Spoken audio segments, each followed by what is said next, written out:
Seb, how did you start fighting? So I started martial arts at the age of 6. I started karate. It was a family thing. My brother, my dad, and my other brother started at a young age, and then I was the last one to start.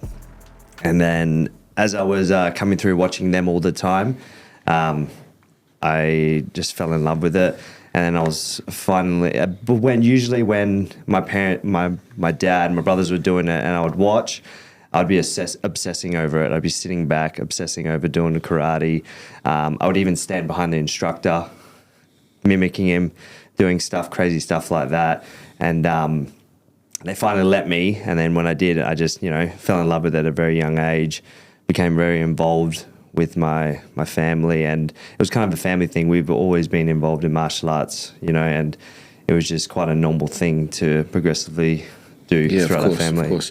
Your father's also was running a dojo here for quite a while, wasn't he? And that's where we met originally at Wangara. He had one out there, and what was that? It was a karate gym. So me and my dad opened a business up together, and then from there, we'll run a karate style, point style training, and then also do some sort of mixture of MMA, blended in self-defense. So it was a combination of everything together, not just karate. It wasn't just karate, right? Yeah, it wasn't just karate, yeah. Yeah, and you guys grew from there, and you went to another bigger location in... That's right. In Barkara, is that right? Yeah, that's the gym that I actually came and saw you there once as well. Yeah. That was quite a nice setup, that. Yeah, it was a progressive thing where we started off, very karate, but then we always had an interest in MMA, mixed martial arts. It's always been a thing as well. We always watched it. I always loved it. Always wanted to give it a shot and do it. And, as I started to get a bit older, I was still doing karate, but I wanted to get more involved in that side of it as well. And then progressively, as I started training more MMA and doing that type of training, I started bringing that in there. Obviously, my dad loved it. So we would start to blend all these type of things in. Because as you know, becoming a martial artist and how the sports evolve, the sport's just evolving now all the time. So it can't just be karate, standard punches. Self-defense is everything now. And as you can see, the sport just evolves. So it's highly creative now. Yes. And it just keeps going. It's just going to keep getting more and more creative, and it's going to get wild. So take me back. Actually, we'll go from the beginning. So you are the youngest out of your brothers? Yep. Yeah. How many brothers you got? Got 2 older brothers. Yeah, I'm the baby. And are you both fighters as well? Yeah. My oldest brother was at the start. He competed. Middle brother did compete as well, but my oldest brother kind of fell out of it. And then, but still was involved with us, but he just didn't really train as much. My middle brother actually competed, had boxing fights, competed in karate, did all the stuff. And then he kind of, family things came in the way, and then he stepped away from it. Me, I just kept going. So 6, you started training, karate, and you were competing at the age of 10, 11, you started competing. That's pretty young, man. Yeah. I got involved with the point style fighting and that at a pretty young age. And then actually my first ever tournament I competed in when I was 10, I got gold. And I remember I was very nervous to compete. I was quite, scared, nervous, very much like that. 10. Yeah, and I was terrified. But then I remember competing my first tournament, and I got gold. I won the whole tournament at that age. And then I remember it was just like, okay, you got the taste of it. You like it. The taste was good. And then from then on, it just, as you know, just keeps going. Once you get that bug, it's all over, right? That's it. Yeah, you're chasing that high. It's always the next. And then what was your following achievement after that? So from then on, as I started to build up in the rankings at that age, from at 13, 14, I started competing at national level in Australia. And then same again, I was winning golds, winning my divisions, winning open categories at 14, 15. And then I got selected for the Australian team in karate and started going international competitions. And at the age of 15, I went to the Junior World Championship in Morocco, and I competed in that, and I came 4th. I just missed out on the 3rd medal. And the last medal, for someone to receive a medal at that age, at that time, was like years ago. It was like a long time ago. So I was the closest to receiving a medal, and then from then on till about 19, 20, I was just competing national, international, and medaling. Excellent. So at what point you decided to pivot and go MMA? Again, like I was saying before, I always had a love for MMA, and I was getting to the point where I was doing karate and I wanted something more. I was like, okay, I wanted a bit more contact, more fighting. Like I wanted to chase that next feeling, and I achieved quite a high status in medals and stuff like that. So I was like, okay, I really wanted to give this a shot. And then at the age of, I did karate, I competed up until 23. And then from then on, I was like, you know what? I'm going to step away from the karate and I'm going to give MMA a go. And then from then on, I just jumped full into MMA. And from then it was, all go. And I had my first MMA fight, which I won second round KO. And then I knew straight away again that this was... That's the business. That's the business. That's what I wanted, I wish it started a bit earlier, to be fair, because I was like, wow, this was a crazy feeling. And then from then on, I was like, okay, I knew this is for me. This is what I want to do. Right. When was your first fight? MMA fight was 23. And that was here in WA, wasn't it? No, it was actually in Gold Coast in Queensland. Oh, right. Okay. Yeah, so I went over to Gold Coast. I had my first 2 amateur fights in Gold Coast, and carried on from there. And then after that, it was Perth. So when did you go professional? I went professional at 25. I had a record in amateur 4-0. And then it was actually hard to find matchups. After that, it was quite difficult to get matchups at the amateur level. And then my coach at that time was like, let's do pro, let's go. And I was like, yep, let's do it. So to find matchups again, higher level competition. And then from there, I began my professional career at 25. And you recently took out the Australian title, yes. MMA, here at the HBF Arena.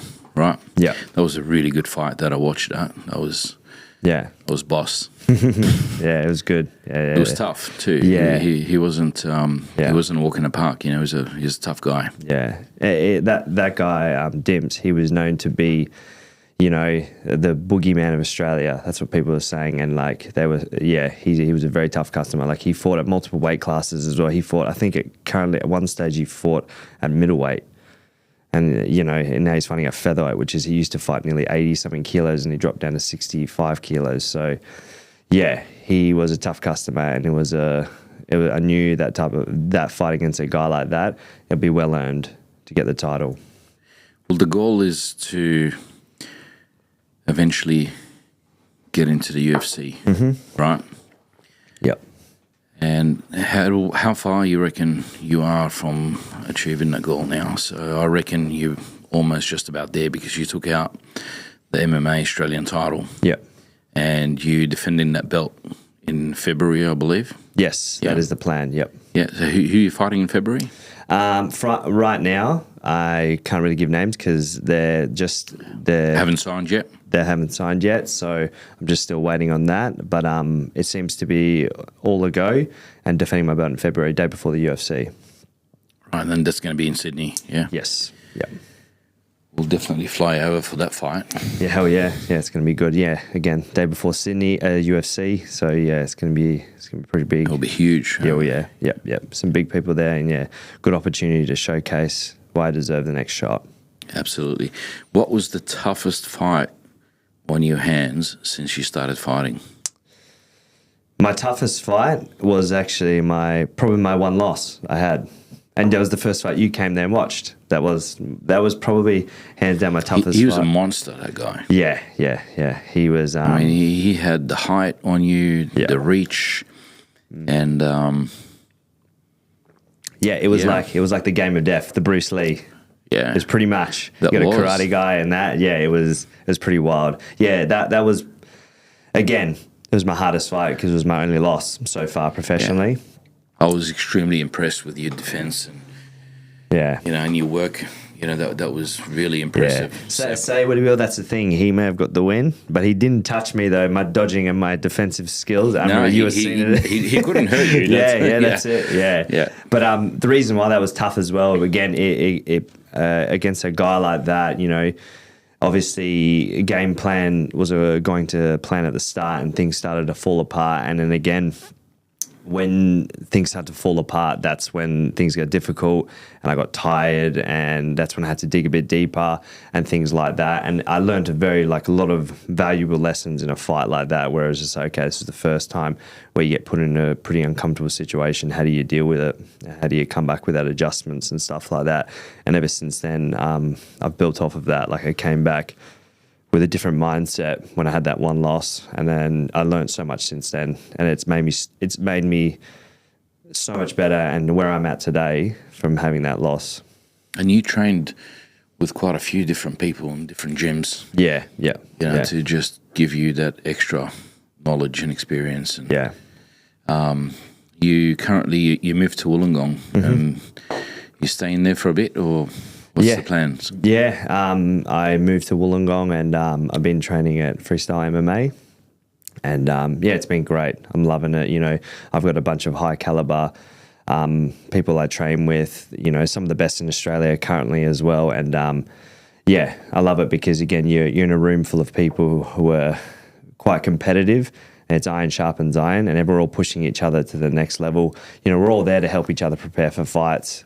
And no one's given a bit of an edge on someone, you know. It's just like, it's competitive, but it's a good competitiveness, you know. It gets everyone better, and, you just surround some really great minds there. It's good. It's not an easy life to be a fighter, is it? Nah. You've had your fair share of injuries as well. Yeah. That really actually put you out a couple of times. Yes. Not just once. Yeah. There was a period where I was preparing for a fight, and I had won the fight. Everything went well. You know, it was all good.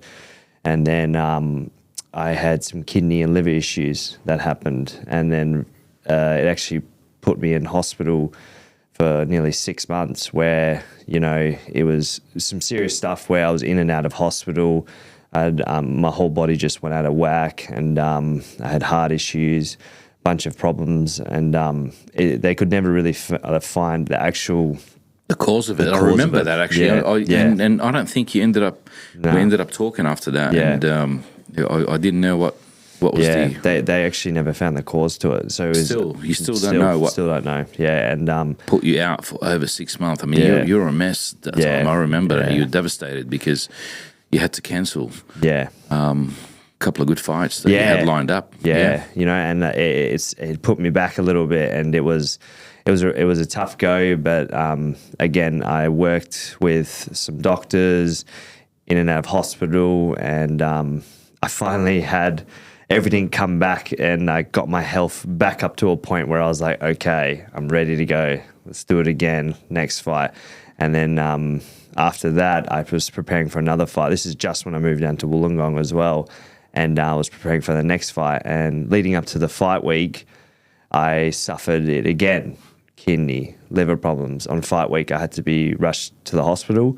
I started losing my vision. My vision was going. I nearly passed out a few times. I was in the car, so I nearly passed out. It was pretty scary stuff. I called my nutritionist time, and I was just like, man, I don't feel good. Something ain't right. You know, I feel like I'm dizzy. And I was getting pains and aches and pains in my side and my kidneys, my liver. And then I was taken to the hospital again, and then they had told me my heart rate was dropping, and that it was because I was losing so much blood from my head. My vision started to go, and I started nearly passing out. And again, I was put in hospital again, so it was another setback for 3 to 4 months. And again, it was tough because having that happen again, and then you're just like far out. You're like, man, am I even going to be able to get back for the next fight? Am I going to be good? You know, what's going to happen again? You know, a lot of people don't even come back from. That's it. Something like that. Yeah. Yeah. You just throw it in. It's just it was tough, and I was really questioning at one point. I was just like, man, I was like, oh, like, is this just going to keep happening? You know, because I dedicate so much time to my fight camps, my training, and preparing. You know, and so many people help you as well. So, you know, you shouldn't feel bad, but you do. You're like, man, these people believe in you, and then this is happening. So, you know, you really start to question yourself a little bit. But in some ways, I was just like, you know what? I knew that in my head, I was like, I knew this is for me. I was like, this is for me. It is, and I'm not going to give up. I was like, I'll have to be put in the hospital bed, and if it's going to get worse. That was really good. I mean, I remember because we always we talked all you know, throughout, you know, here and there all the time, and I remember that bad run that you were having, and you were doubting things, and you know, shit was just it laying, was, you know, on your mindset. And, you know, but you fucking come out through that really strong, man. That's excellent. And coming back from that, like I had the fight booked after that, so I got my health back up again, and I was feeling good. And again, they never knew what it was. They're just saying they could be like, you had issues with weight cutting, things like that, liver and kidney. They can never pinpoint it. I got myself back up again. It took 3 to 4 months to go to doctors again, and that's when I had my comeback fight from there in Sydney. And it was the day before the UFC. Yeah, it was last year, and I went, even just getting into the fight, weighing in, it was a relief. Like leading up to that, weighing in, and I still, even the day before the fight, I remember weighing in and cutting the weight, and I was just like, oh man, I was like, is this going to happen? I had a little bit of, you know, I had things going on in my head. I'm going, oh no, is this going to go again the same way it is? But again, I just had to stay mentally strong. I was just like, and then I realized to myself, I was just like, you know what? If it's going to happen, it's going to happen. But I was like, I'm not gonna give up. I'm just gonna do it and get business as usual. I was like, just get it done. We'll see what happens. And then I came in that fight and I won first round knockout. I knocked the guy out. And for me, after that feeling was that was a brutal knockout too. Yeah. Yeah. Yeah. And then I was like, I remember Ben watching that fight. Oh shit! Like it is good. It was good. You come out swinging hard. Yeah, man. And I came out and won by knockout the first round of that fight, and then the feeling of that, but also, you know, the winning, the knockout was great. It was fantastic. It was it was an awesome feeling. But the best feeling was just like, I'm grateful to be here. I'm happy to be here. I knew, I was like, okay. I was like, we're on the right track. I was like, and that's what it was just like, you know, mentally going through those little humps like that. I was just like, you know, there's a reason for it. And, you know, I could have just been like, oh man, my body, this, that, this. But then I was like, nah, we're just going to keep going, all steam ahead. And then, yeah, after that fight, I was just like, I was so grateful just to be in the cage fighting again. I was like, that's important to me. And it gave me a little bit of a perspective on it as well. You know, I was like, okay, you know, this is awesome, and I'm happy so far. You know, it all worked out well. And then from then on, I haven't had any issues since. I've been great, you know. And then from then on, I had my win streak on from there. I had 3 fights and I won the title. So, you know, it's just been... And 3 good fights as well. Yeah. Tough fights as well. Yep. Yeah, where a lot of the guys I fought were all undefeated. And I took away their O's, and yeah, it was awesome. And how are you feeling now? Pretty strong? Good. Excellent. You know, I'm great. You know, I feel good. I'm mentally in a great spot. I feel like, again, it's just my time, and it's going to come soon. You know, I just feel it's ready. It's me now to, you know, get to that next level there and prepare for that UFC level, you know? You're out there, Seb. So, Seb, it's really difficult to fight full-time and support yourself through all of that, you know, and be committed 24/7. How are you doing that now? Yeah, again, you know, preparing for fighting, as you know, it's one of those type of sports where you getting that financial backing and preparing for fights and those long, grueling camps, and you know, not trying to get injuries and things like that. You know, it does make it harder. But again, with the few sponsors I have on me at the moment, it's been great. But yeah, the more financial support I can get and keep going to sustain the lifestyle that I love and love doing, that would be great. You know, that's just for me. That's the goal, because in the end, if I can just keep doing what I love and, you know, be passionate about it and carry on, then yeah. Well, we got Matt Floyd as sponsor to go to the World Championship not that long ago. Yes, that's right. And hopefully we'll actually open that discussion with a few of our key people and network, and hopefully we can lend you a sponsor as well.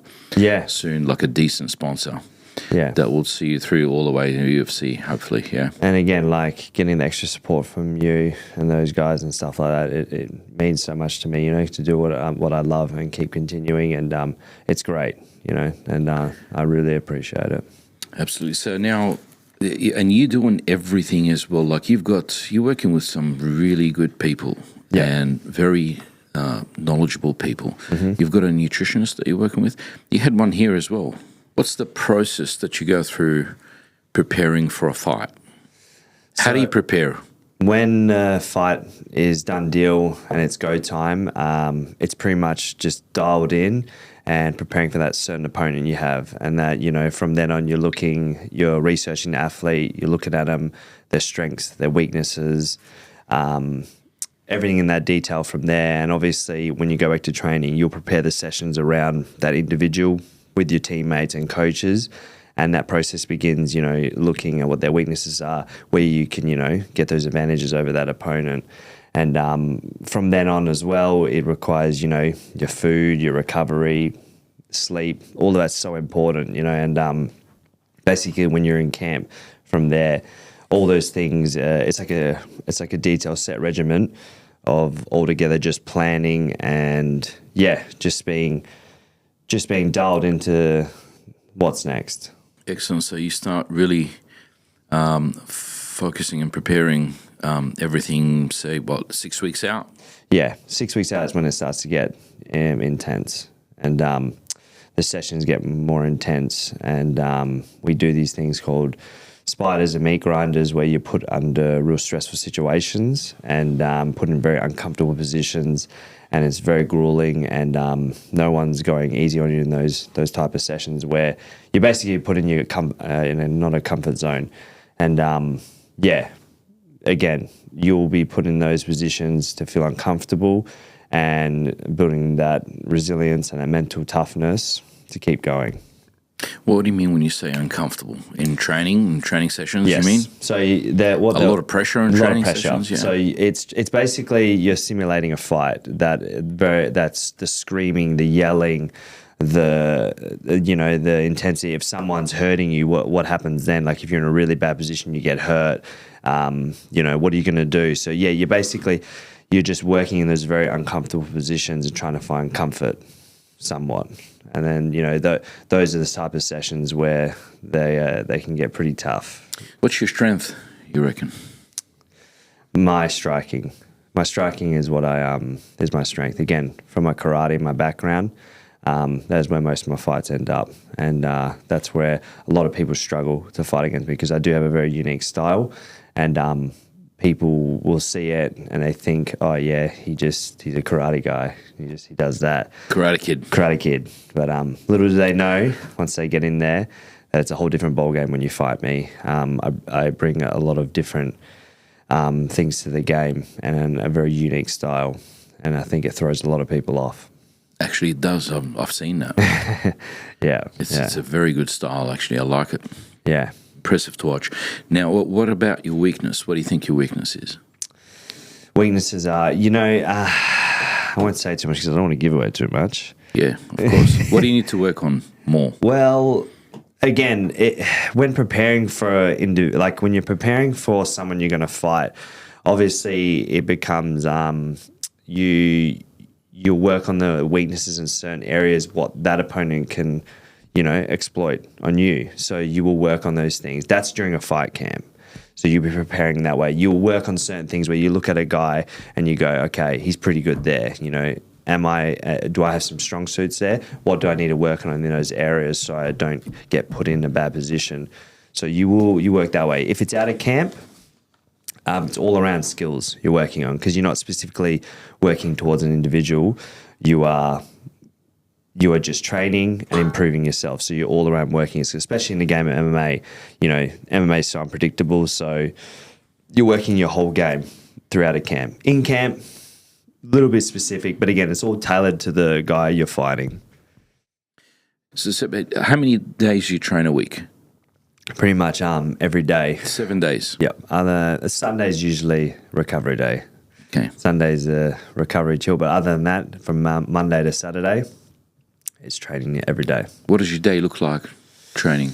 Generally, the days train depending on the training sessions, but the usual days will look like it'll be 2 to 3 sessions a day. It'll be strength conditioning, weights, where I get up in the morning, go strength conditioning, and then right after that, I'll go eat breakfast, follow my food plan, nutrition, and then go to the next session from there. Depending on the days, it will be grappling, striking, changes all the time. And then throughout the day, it's recovery during the day. So I won't do too much. I'll just recover, chill, nap, sleep if I can, which I do a lot. It's the best recovery I feel. And then I'll go back to another session at night and then go for another 2-hour sessions or possibly sometimes more. And then after that, I'll go home. Obviously, dinner will be ready. And then I'll try and get to sleep, and those are pretty much my days at the moment. Kind of just like a machine. It's just a repeat every day, routine, discipline, and having that routine. 7 days, week in, week out. It's the only way to do it, right? Yeah, and just, being disciplined and following that plan. Once a fight's locked in, it's just like, I'm like a machine. I'm like, yep, focused, boom, ready to go. One thing I've noticed about you, Seb, since we met, you always, it's like you're always in that Zen state almost. You're always calm. I've never seen you lose your shit. Yep. Never seen you really get, snappy or shitty or, attitude or like you always bring this awesome energy and, there's calmness about you. Yeah. And my feeling is that you're, and that through all the martial arts history and your family, your upbringing as well. Yeah. Do you meditate? No, I don't meditate actually. You don't? No, don't meditate. How do you stay so cool and calm and chill? I have tried meditating. I've done it in the past. Not saying I haven't done it. I've done it a bit of times like that. I just find my things during the day and things I do where I can just switch off, because sometimes, the brain can just go, especially with the sport.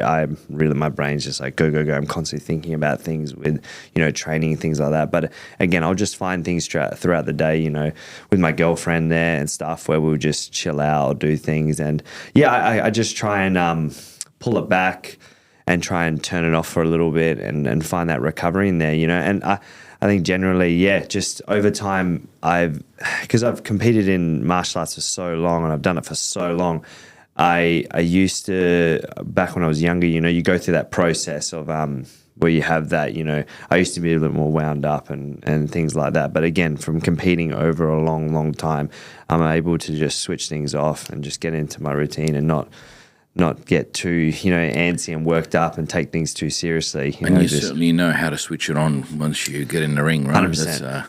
I've seen that. Once I'll be calm, and then in the back warm-up area, I'll be very alert. Like from that fight week on, I may not show, but I'm switched on. I'm very don't focused. worry, I see it. I'm hyper focused. And then when sick eyes come out. There. And then as we're getting closer to the fight, calmness comes, and then once I get into the cage, and from then on there, it's just business as usual. I'm in my zone, and I'm focused. I'm calm. I know what I need to do. Yeah. Excellent. Well, Seb, I wish you all the best, brother, and hopefully we can land you a really good sponsor that will help you out and will get you through. Yep. And, I hope that we get you back here in Perth sometime soon. And yeah, again, thank you very much. And I'm looking forward to the future. And always, you're a good mate of mine. We've been friends for a very long time. And I appreciate all the help you do for me and everything you do for me. And yeah, I'm excited to see what happens, man. Love it, brother. Awesome. Thank you, bro. Cheers, man.